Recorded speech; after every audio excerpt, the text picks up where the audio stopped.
Welcome everyone to the Canadian SIA YouTube channel, and this is Shamek out here to share a lot of good news and a lot of interesting pieces of information that can help you out with your daily life in Canada.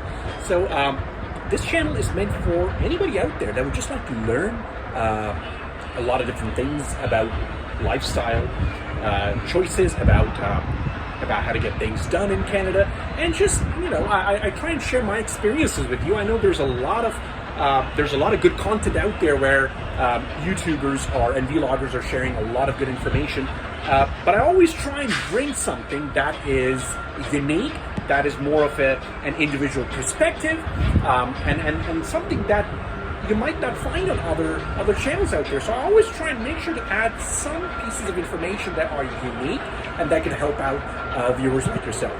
So make sure to like this channel and subscribe to it, and keep watching.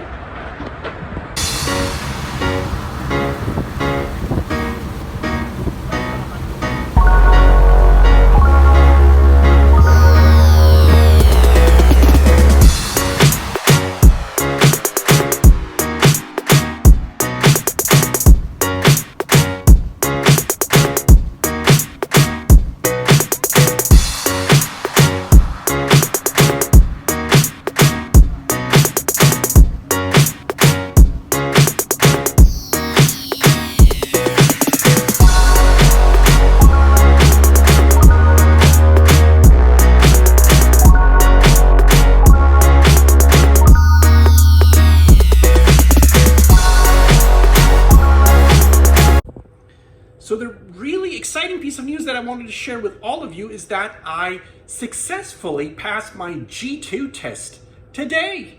Yes, I'm really excited, really happy about it. I know it's just a driving test, but guess what? Anytime you achieve something in life, you definitely feel a little bit happier, and I want to share that with all of you out there. And part of the reason why I'm making this video is to share my experience of G2 driving test in Canada, especially in the province of Ontario, and to give out some tips and some pointers that could help you in your pursuits, in a successful pursuit of a G2 license for you as well. So anything that I could sort of post and comment on that can help out any of you out there, I'll be happy to do that. And that's what I will be doing today, is sharing my experience of the G2 driving license, and what are some things that I kept in mind that helped me out in passing this the G2 license, the G2 licensing exam in Ontario, Canada. So let me share my experience of taking the G2 test today, and just some general observations that can help you out when you are going to be taking your G2 test, or you will be preparing for the G2 test. So the first thing that I would recommend everyone do before they take the G2 road test is to take some classes. If you're even if you're very much experienced in driving in multiple environments, in multiple countries, it still helps to take a few classes, because there's always a couple of things here and there that you might not be doing right, and the instructor can help you out. Now, it's completely up to you to decide how many classes you want to take with an instructor, and if you would like to be recommended a good instructor, I know someone, the one that I took classes with. She's really good. I can recommend you her services. She's a professional driving instructor in Toronto for the past 25 years. If you need her information, just comment, just mention it in the comments, and I'll be more than happy to let you know her contact information. So that's the first thing, is have someone that is very good and experienced in driving, and that always, and remember, the key thing that you need to know about your instructor is your instructor too lenient with you, or are they very strict with you? I tend to go with the strict ones, who are pointing out each and every mistake, because when I'm taking the test, I would rather that I know beforehand what my mistakes were, so that I could improve those mistakes and do a better job in driving. So number one, make sure to get a good driving instructor and take some classes.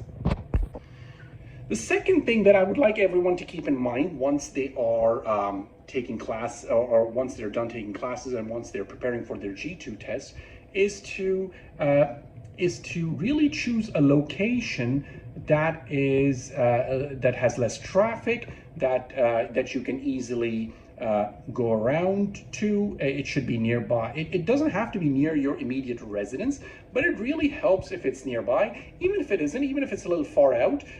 If it's out in the suburban areas of Ontario, you might have an easier opportunity because there's less traffic, less pedestrians, and those things help out when you're trying to take your G2 test.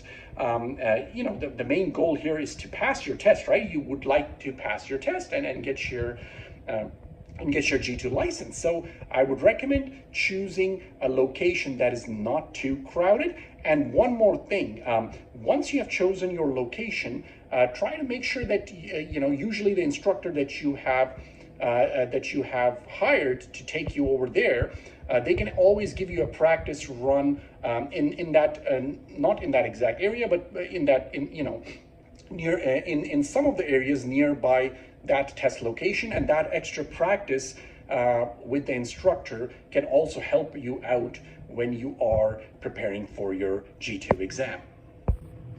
The third thing that I would recommend everyone do is to select the right time. Now, what would be a good time? Well, the time that offers the best opportunity for less traffic is generally in the earlier part of the morning. So not 8:30 or 9, because that's when school buses are going around, but probably right after that, so 9:30 or 10. And you know, I took my test at 9:55 a.m. And to be honest, there was quite less traffic in that area. And also it was a location that wasn't as crowded. So yes, the third important thing that you need to keep in mind, third important thing, is the time of the test. The fourth important tip for everyone out there that is preparing for their G2 test is to just be confident in your abilities. And remember, you have done the hard part of taking classes and you're good to go. So now it's just a matter of making sure that you are communicating with the test taker about your intentions throughout the test. So if you're thinking something out loud while you're driving, while taking the G2 test, make sure to speak out loud so that your test taker knows what you are thinking, and so that they understand your driving style, your pattern, your mode of thinking while you're taking a turn or while you're stopping at a specific always stop sign. So just make sure to communicate really well if you need to with your test taker. You don't have to have a conversation with them because that would distract you as well, but just let them know if you are not 100% sure about something, or if you are doing something that you are not 100% sure how it would be perceived by the test taker. Try and let them know why you took that particular action during the driving test, because that really helps the test taker understand what you're thinking while you're taking that test, and it helps them gauge your abilities in a much better manner. So there you go. Those are 4 general tips that I've given you about that you need to keep in mind while you're preparing for your G2 test. Again, remember, the detailed aspects of taking this particular test and making sure that you're getting prepared for this test would be based upon the number of classes that you're taking, the routes that you're driving in, the times that you're driving in. So make sure to get, even if you don't have a driving instructor, make sure you have someone that is more experienced with you while you're driving the car, so that you can practice and learn from their experience, and also from their just in general from their advice as well. So there you go. I hope these tips are useful and help you pass your G2 exam in Ontario, Canada, your G2 driving exam.